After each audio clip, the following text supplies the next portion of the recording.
Hi guys, it's Lynn here. Hope you're having an amazing day.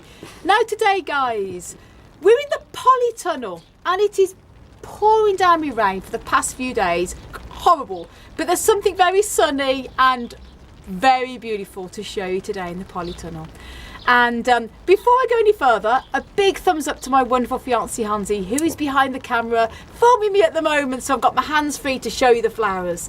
And if you're not familiar with my wonderful fiancé's channel, do check him out. A family of cacti and other beauties. Links will be up above. Lovely gardening and cacti and houseplant videos on there. So thank you Hansi for filming. And what I've got here that is blooming beautiful in the polytunnel is my hanging basket Aporocactus stroke Aporophyllum cacti, and I have 3 different varieties in here, which is absolutely gorgeous. Now the first one I'm going to show you here, this is Aporophyllum, and Aporophyllum means it's a cross hybrid between Epiphyllum and Aporocactus. And so while I talk, Hansi's doing a great job filming there, so show you the flowers. This is actually a cutting that I got, and it's producing beautiful pink flowers. First time flowering for me, so I'm very excited. And as I say, the flowers are really pretty, lovely pink. And these 2 big buds here, one has already flowered and died off, and I wanted to wait until all the flowers are opening, but because we've had a load of wet, grey, miserable weather, I don't think it's going to get any more opening than that, so it might be as good as it gets. So I wanted to show you it before it went completely. So that's the Aporophyllum. As I say, it's pink flowering, not sure of the exact variety, but I'll show you the stems. It's a cross between Epiphyllum and Aporocactus, and I'll show you what Aporocactus is if you're not too familiar with it. This one here, just get Hansi to go around. I can turn this round here. Now, this is my Aporocactus flagelliformis, and it is commonly known as the rat's tail cactus because of its long, very much like a very long rat's tail. And that's the nickname that it's sort of commonly known as. But the proper name is Aporocactus flagelliformis, and it forms a beautiful hanging basket over time. Lovely, beautiful long stems there. And this I got from a very small cutting from cactusshop.co.uk. I think the cutting was about that size, from a guy called Ralph, who also is at the British Cactus and Succulent Society, and he has his own little cactus shop over in the UK. And this has grown lots and lots of new stems, as you can see there.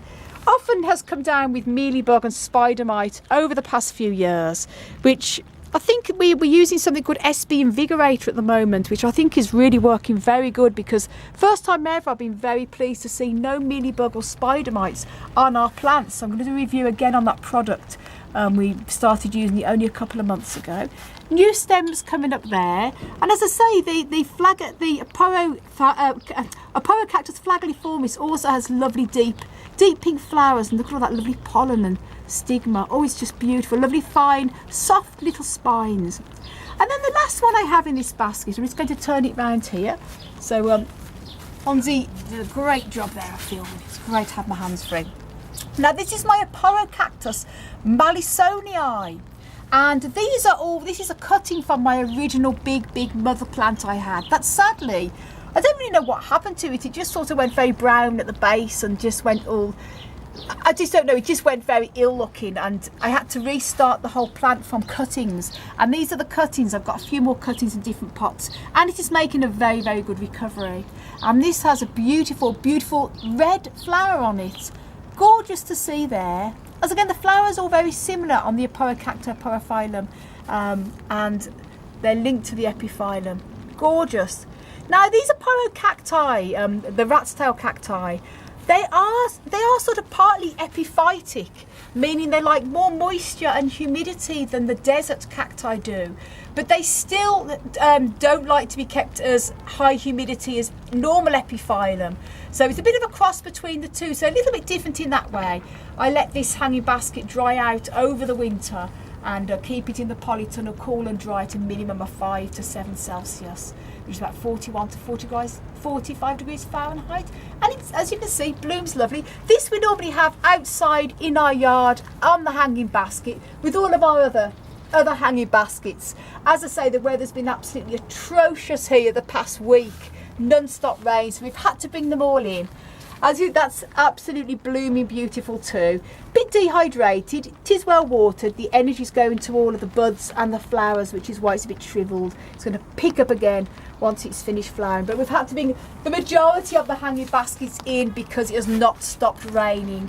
And although they're rainforesty cacti, you know, there's only so much water they can take. All cacti, including the more epiphytic ones, do like to dry out a little bit with the soil in between waterings, even in summer. And then sharing a few little tips there.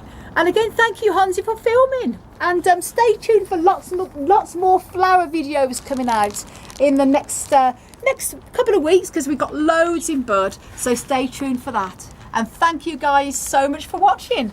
And if you want to know a little bit more about how to grow epiphytic cacti, do check out a video I have made on how to care for epiphytic cacti, including Aporocacti and Epiphyllums, and a lot of the ones hanging up in here at the moment. So guys, I want to send you loads of love, heaps of happiness, and tons of plant, cactus and flower power from across the Emerald Isle. And if you're living in a sunny country, please send some sunshine over to us guys here in Ireland. We need it. And until the next video, bye.